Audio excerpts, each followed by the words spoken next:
You ask Tiger to solve. This deals with linear equations with one unknown. The final result is g equals 867. Let's solve it step by step.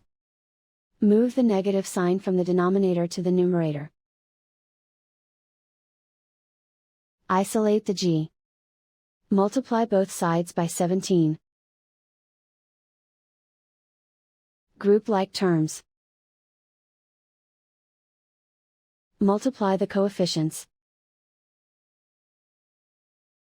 Simplify the arithmetic.